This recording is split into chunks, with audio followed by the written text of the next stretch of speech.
Здравейте на всички! В днешното видео ще ви покажа как вкъщи да си филетираме риба, да я обезкостим, а след това как и да я сготвим. Така че гледайте внимателно, за да не изтървете някое движение и да пропуснете някоя кост. Нека започваме. Нещата, които ще използваме за днешната рецепта са една чушчица зелена, една червена чушчица, едно морковче, една тиквичка, половин лаймче, няколко чери доматки и един лимон.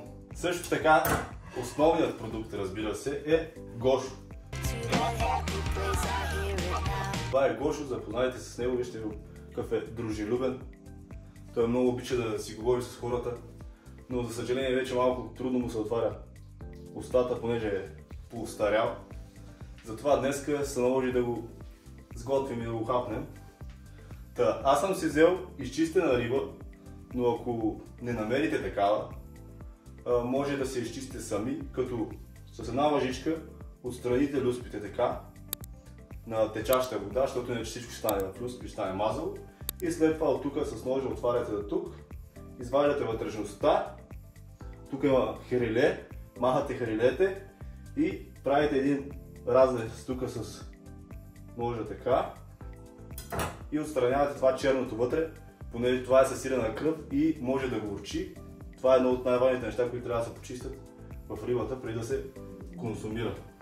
Така или иначе, дори да бях взел неизчистена риба, най-вероятно ще я да изчистя предварително, тъй като не знам дали на YouTube ще му хареса да правя някакви операции на рибите и дали няма да го приеме за някакъв вид насилие, така че също, което изпухна да ви кажа, разбира се, ще използваме сол и зехтин за рибата. Все пак трябва някакси да сготвим нея и зеленчуците и да ги вкусим. Виждате гошо как се е проснал на дъската и си почива, но сега ще трябва вече да го обезпокоим.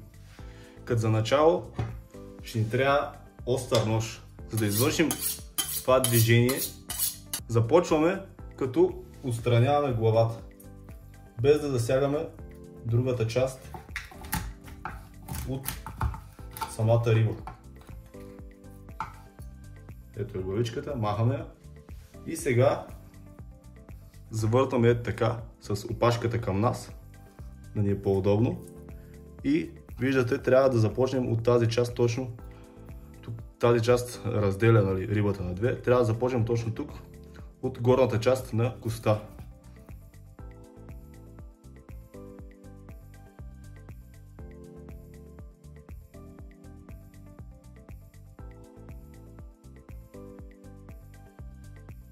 Тук трябва внимателно, за да не нараним или да направим някаква дупка. В същото време гледаме да отстраняваме максимално костите, за да не трябва после да ги махаме с нещо друго. Ето виждате, едното филе вече е готово. Виждате как хубаво, почти няма никакво месо останало. Сега обръщаме така другата страна и правим същото движение. Като втората част на рибата винаги е малко по-кофти, защото има по-малко място, където мога да държим рибата и да обработваме. Както виждате, хората от магазина, който купих рибата, не са изчистили много добре от люспите. Ама както и да е, аз ще ги отстраня и сега.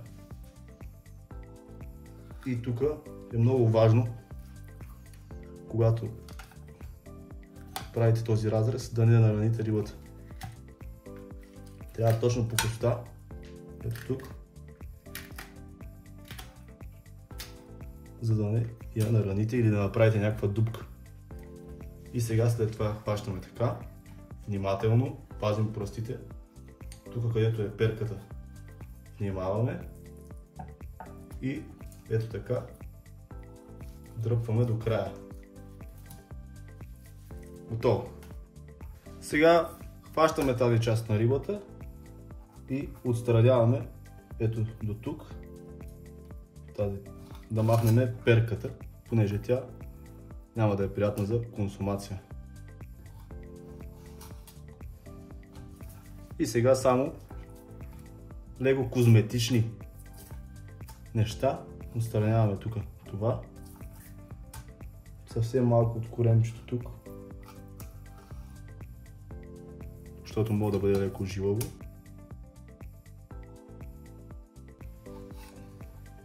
Проверяваме тук.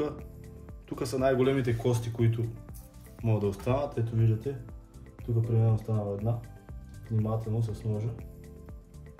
Ето така и отстраняваме. Хубаво е да имате и пинцета или нещо подобно за махане на костите. Иначе може и да ги оставите. Те не са чак такъв проблем. Важното е, че сме махнали най-големите кости и най-гадните.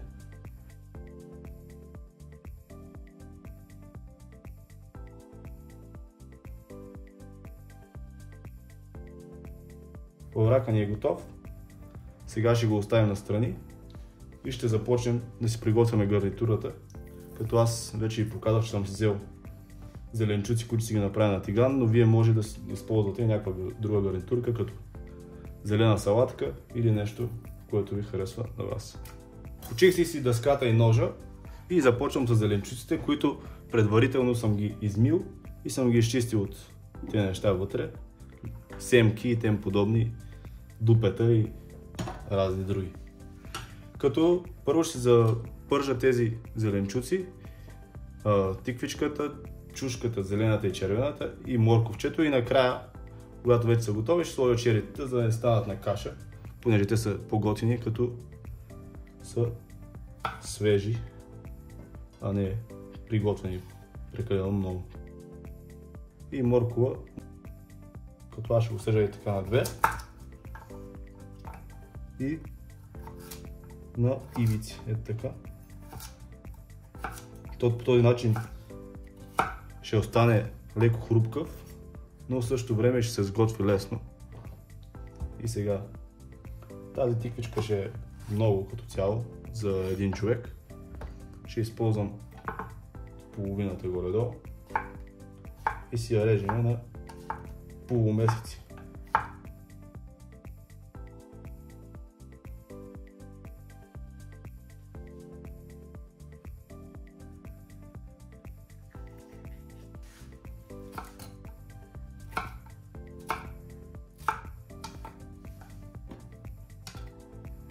Аз лично харесвам повече червените чушки, защото са по-сладки някакси. Предполагам, че и вие сте го усетили, когато сте яли чушки. Вие какви чушки харесвате повече? Може да оставите долу в коментарите какви чушки предпочитате, зелени или червени. Нарядах си зеленчуците. Сега пускаме тиганчето да загрява и ще си ги приготвим на средна температура. Приготвям първо зеленчуците, защото лаврака буквално общо му трябват около 4-5 минути, максимум 5 минути. На добре загрят тиган. От към кожата ще го печем около 3 минути и след това ще го обърнем от другата страна за още минута-две.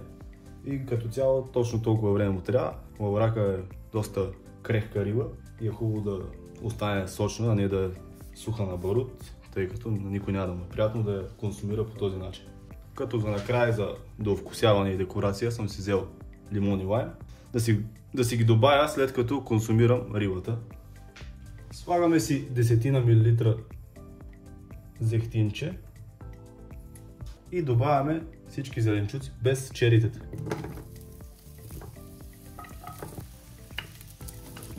Взимаме си нещо, с което да ги разбъркваме. Взимаме си солчицата и посоляваме така хубаво зеленчуците. И сега ще си ги готвиме около 4-5 минутки на средна температура. A few moments later. Зеленчуците ни вече са готови, така че спираме котлона и добавяме чери доматките. Слагаме и малко солчица и на тях и разбъркваме добре. И ето готовите зеленчуци. И понеже в предишното видео, в което ви показах как да си направим песто, ако не сте го гледали, отидете да го гледате, направих песто и страхотна паста след това с него. И от това песто ми остана малко и сега ще си сложа тези зеленчуци тук в купата и ще добавя малко от пестото. и така ги умешваме хубаво да се мариноват. Комбинацията песто и зеленчуци просто е уникална. Оставяме ги да си починат нашите зеленчуците и пускаме тиганчето да загрява, за да си изпечеме рибката. Сега този момент е много важен, защото трябва да си пуснем котлона, тиганът на ниска температура, да загрява за около 2-3 минути, да загрее хубаво, малко преди да започне да пуши, но не на силна температура. Набавно трябва да загрее, за да не изгори кожата на лаврака, а да се запече и да стане хрупкава. Също второто важно нещо е да вземем сол и да посолим добре рибката. Защото ако не бъде добре посолена, тя ще се разсърди и ще се свие. Така ми казваше преди един мой главен готвач. И наистина е прав. Когато рибата не е добре посолена предварително, тя се свива. Посолихме рибата и сега пускаме котлона. И винаги рибата се пече първо от към кожата. Ако някой ви е казал нещо друго, му кажете да го... Първо трябва да се изпече кожата, защото така става хрупка, иначе ако изпечете другата част, кожата отгоре се сварява и става влажна и не е хрупкава, понеже се увлажнява. Добавяме зехтинче, съвсем малко и чакаме да загрее добре тиганът. 3 weeks later. Тиганът позагря и слагаме лаврачето вътре. Като лекичко, виждате как се надига, лекичко така с ръка, без да пипате тигана да не се сгорите, може да го натикнете. Пригответе си една щипчица или с каквото ви е удобно и трябва да внимаваме да не залепнат едно за друго. Не трябва много да движите рибата, докато не се запече, защото кожата ще остане на тигана, а другата част ще се премести и ще се разпадне самата риба, така че докато не се запече добре, не я пипайте, оставете да се запече хубаво. Видите как почва да побелява рибата, това означава, че е готова. Тя горе-долу на същия принцип като пилето, то също така, когато почне да побелява, не е примерно да е такова живо, това означава, че е готово. Сега вече може леко да засилим температурата на средна температура, тъй като вече остават по-малко 2 минути на рибата в тигана. 3 days later. Минаха 3 минутки.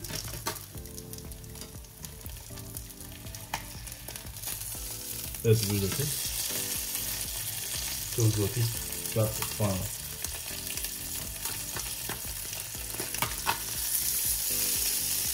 Внимателно я обръщайте. Вижте колко е хрупкава. Това е защото я пекохме бавно. И стана супер. Сега изчакваме една минутка и спираме котлона, тя ще се доготви. A few minutes later.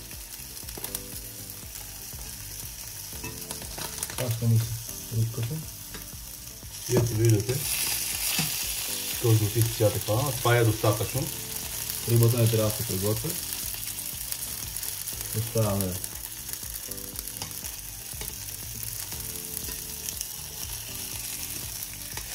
връщаме се обратно и отстраняваме от котлона.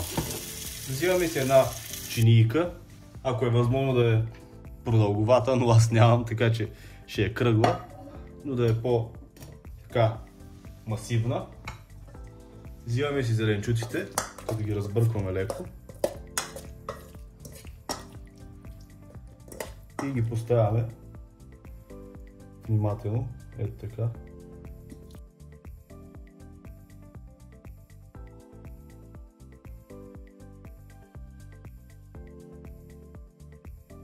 И сега внимателно взимаме филенцата.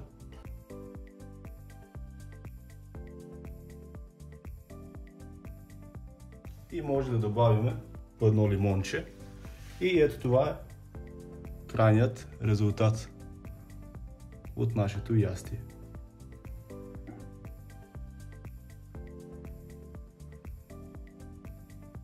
Като мога да добавим съвсем малко зехтин, така за красота допълнителна. И най-хубавият момент, разбира се, както винаги, настъпи. Дойде време да пробвам тази страхотна рибка, така че взимам си едно ножче, което не ви препоръчвам да използвате у вас, но аз ще използвам такова, понеже нямам проблем. И си резваме малко от рибката, ето така. Взимаме си една виличка.